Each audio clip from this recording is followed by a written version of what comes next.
እኔ እንኳን እንዴት አረግሽው? አስተዋውቅሻለሁ ብለሽ ነበርኩ። ማንን ነው ማስተዋውቅሽ? አስረግዞሽ የጠፋውና። አስረግዞኝ ያልጠፋ። ታዲያ ካልጠፋ አስተዋውቂና እኛም አማቾችን እንወቀው። አላስተዋውቅም። ደግሞ አንቺ ምን ይመለከትሽ? በደንብ ይመለከተኛል። አይመለከትሽም። እዚህ ቤት ያለነው በሙሉ ከማን እንዳረገሽ የማወቅ መብት አለ። ለዚህ ነው የጠራሽ? አዎ። ሰሜለሽ አንቺ የመጠየቅ መብት እንዳለሽ ሁሉ እኔም ያለ መናገር መብት አለኝ። እሺ ሰምኛለሽ? መጀመሪያ ላይ እኮ አንድ ነገር ካስኩኝ ያለቅም ብዬሽ ነበር። ያረወቅሽ በደንብ አድርገሽ ያዥው። እሺ ለዚህ እኮ ነው ደግሞ በዚህ እድሜሽ እንኳን የምትገረፊ። ወይዬ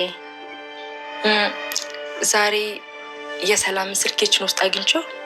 እሺ ደግሞ ምን አደረኩ ልትይ ነው? አያልቅብሽ? አይ ምንም በቃ እማዬ፣ እኔ የሆነ ነገር ከያዝኩኝ እንደማልቅ ታውቂያለሽ አይደል? ቆሽ የኔ ቆንጆ፣ ታዲያ ምን አለበት አንድ ጊዜ ብቻ ትምህርትሽን እንደዚህ እንቅ ጠበቅ አድርገሽ ብትይዥልኝ። እማዬ ዛሬ በጣም ጥሩ መረጃ ነው ይዤልሽ የመጣሁት። ቤተሰቡን የሚያበጣብጥ ነገር ከሆነ አልፈልግም። አትንገሪኝ፣ ይቅርብኝ። አይደለም እማዬ፣ ስለ ሰላም ባለው ማለቴ ስለ ልጁ አባት። ስለ እሱ ምንድን ነው ያወቅሽው? ሰላም ያረገዘችው ኤቢ አንዴ የተያዘች ማትለቀው ነገር በጣም ነው የሚገርመው። ውድ ቤተሰቦቻችን እንግዲህ በባለፈው ክፍል እንዳያችኋት ፎክራ ነበረ። ምንድን ነበረ እንግዲህ እኔ ያንቺን ልጅ አባት አላወቅኩኝ፣ እኔ እውነትም ኤቢ አይደለሁም ብላ እንግዲህ ዝታ ነበር። እንዳረችውም አልቀረችም። እንግዲህ አንዴ በዛ ስትል አንዴ በዝ ስትል ሰላምን ብታናዝዛትም ሰላም ምንም አይነት መልስ ልትሰጣት ስላልቻለች ወይም እውነታው ምንም ልትነግራት አልቻለችም። ዳጣንም ጠየቀች፣ ሁሉንም ሰው ጠየቀች፣ ግን አልተሳካላትም። በመጨረሻም ደግሞ እንግዲህ ስልኳን ነበር ስትፈልግ የነበረው ማለት ነው። ስልኳን ማለት ከማን ጋር እንደምታወራ ለመጥለፍ ነበር ያሰበችው የነበረ። ከዛም በኋላ እንግዲህ ቀጥታ ስልክ ራሱ እንዴት እንደሚጠለፍ ጓደኛ ደውላ ጠይቃ ነበር። ውድ ቤተሰቦቻችን ሄዳም ከጠየቀች በኋላ እንግዲህ ስልኳን ነበር የሰላምን ስልክ እንዴት ማግኘት እንዳለባት እየፈለገች ነበረ።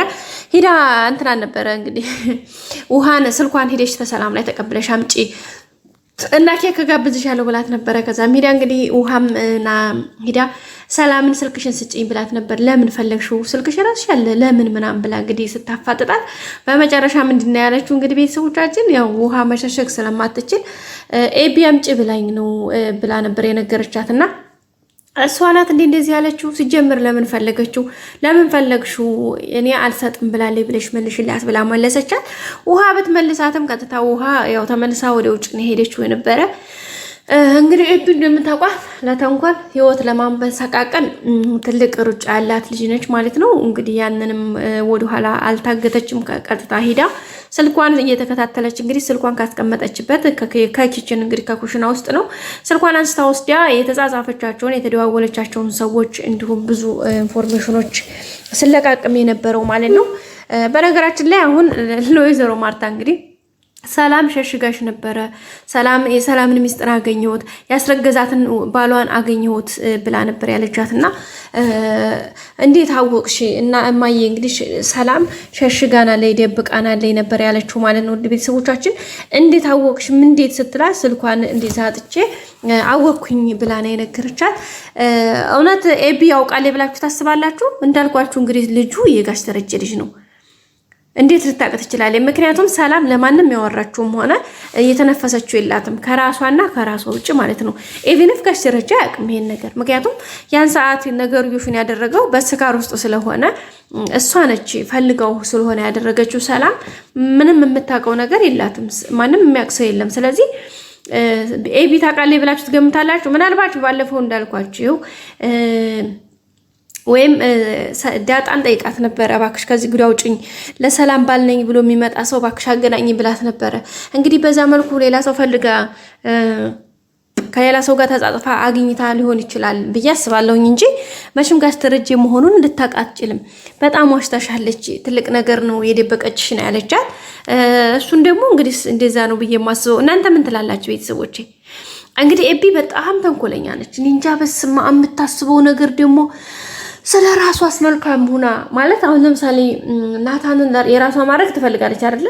ስለዚህ ናታንን የራሷ ማድረግ ከፈለገች መልካም ቅን ሐሳቢ ሆና በቃ እሱን በመልካም በቅን ልቦና በጥሩ ነገር አድርጋ በፍቅር እሱን መጣል ነው ያለባት እንጂ ይህን ያክል ቤተሰብን የሚያፈርስ ትዳርን የሚያናጋን ይህን ያክል ነገር መጣር ምን ይባላል?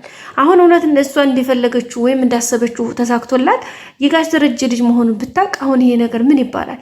ሰላም በቃ እኔ እንጃ ምን እንደምታስብ ራሱ ማለት ነው። ይሄ ድንጋይ ራስና ደግሞ እንደ ጥሩ ነገር ማን አማዬ እንደምታውቀው አንድ ነገር ከያስሚኒ እንደማለቅ ታውቃለች ትላለች። ይሄንን ዜና አድርገው ማለት ነው እንዴ እሷን የማይመለከታት ነገር ከሆነ ምን እንደዚህ አደረጋት? እውነት በጣም ነው ይገርማል ነው። ሌላው እንግዲህ ወይዘሮ ማርታ ናታንንና አቢጌልን ለማጋባት የምታደርገው ጥረት የሄደችበት ርቀት እንግዲህ በጣም ሰፊ ነው። ግን ናታን ነቂ ስለሆነ እንግዲህ በሚገርማችሁ ጋሽ ደረጀ ታይ አይሆንም፣ ይሄ በእንደዚህ አይሆንም እያለ እየነገራት ነበረ። ግን እሷ አልሰማም ብዬው አሻፈረኝ ብላ ምንድን ያደረገችው እኔ ራሴ ጠይቀዋለሁ ብላ ነው እንግዲህ ቀጥታ ሄዳ በዳርዳር እያለች የጠየቀችው። እሱም እንግዲህ ትክክለኛ መልስ ነው የሰጣት።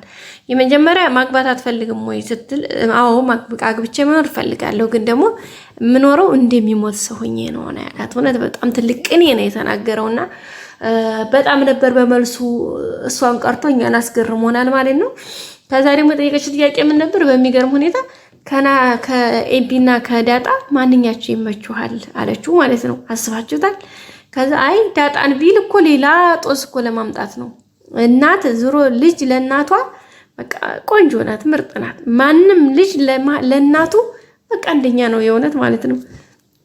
ጸባዩ እንኳን ምንም ተናካሽ ምንም ተነጫናጭ አልፎም ሌላ ነገር ቢሆንም እንኳን ልጅ ለእናቱ ልጅ ነው በቃ ጋይስ። ስለዚህ እሱን ነገር እንግዲህ ናታን ቆም ብሎ ካሰበ በኋላ አይ ይሄ ነገር እሺ ችግር የለውም ኤቢ እኮ ቆንጆ ናት፣ ግን ይሄን ትንሽ ጸባዋን ብታስተካክል ብሎ እንግዲህ በሰጅሽን የሰጣት ማለት ነው።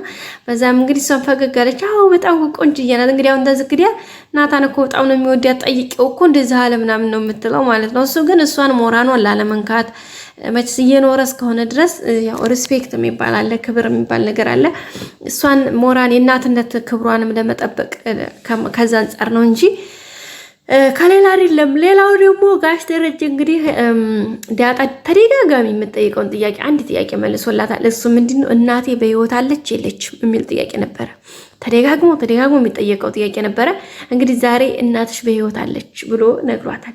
በዛም እንግዲህ ዳጣ በጣም ደስተኛ ነች ማለት ነው። በዛም እንግዲህ እናቴ ቆይ እንዴት ነው ማለት እናቴን ለመናገር እንትን ያላለከው ለምንድን ነው ብላ ስትጠይቀው እንግዲህ የሚገርም ሀሳብ ነበር የነገራት። ማለት እንግዲህ እንደላየቻት አንዲት አሞራ ወይም የሆነች አንዲት እንትን ልጇን አለች። ልጇ ምግብ ያስፈልጋታል። ያንን ምግብ እናትየዋ የሆነ ወጥመር ላይ ወይም የተጠመደ የሆነ ቦታ ላይ ምግብ አለ። ልጅቷ ያንን ምግብ አምጪና ስጭኝ እያለች ታለቅስባታለች። እናትየቱ ያንን ምግብ አምጥታ ምናልባት ያንን ምግብ ልታመጣ ስትሄድ ያ ነገሩ እናትየዋን ልትሞት ወይም ሊጎዳት ይችላል እና ምን ያኔ ልጅቱ ደግሞ አምጪ እያለች ታለቅስባታለች። ስለዚህ እና ያቺ እናት ምን ማድረግ አለባት ነበር ያለችውና ያላት ነበር ጋሽ ደረጃ። አይ መሄድ የለባትም አለች ዳጣ ራሱ መልሱ ባጭሩ መልሶ እንዴት ይላል? ምክንያቱም ያንን ምግብ ልታመጣ ስትሄድ ምናልባት ያወጥመዱ ቢይዛት እሷ ብዛት ሞታለች። ልጅቱም ደግሞ ምንም ጥርጣሬ የለውም ሞተች ማለት ነው። ግን ሳትሄድ ብትቀር እንደ ማንም ሆና ይሄን ቀን ማለፍ ትችላለች ነበር ያለውና በዛም አምላሹን ልጅቷ አንቺ ነሽ፣ እናትየዋ እኔ ነኝ። ስለዚህ እኔም እንደዛ ነው። እኔም ትዳሬ ያለኝ ሪስፔክት በዚህ ልክ ነውና ለትዳሬ ስለምጠነቀቅ ነው እባክሽ ተረጂኝ ብሎ እንግዲህ በዚህ መልኩ አስረድቷታል። በዛም እንግዲህ እሷም ደስ ብሏት እንትን ብላለች ማለት ነው። ቤተሰቦቻችን በቀጣይ በአዲስ ቪዲዮ እስከምንገናኝ ሰብስክራይብ ላይክ እያደረጋችሁ ጠብቁን። መልካም ጊዜ በያላችሁበት። ወዳችኋለሁ። ሁሌም አብራችሁ ስለሆናችሁ መልካም አስተያየታችሁን ስለምትሰጡ በጣም አመሰግናለሁ። መልካም ጊዜ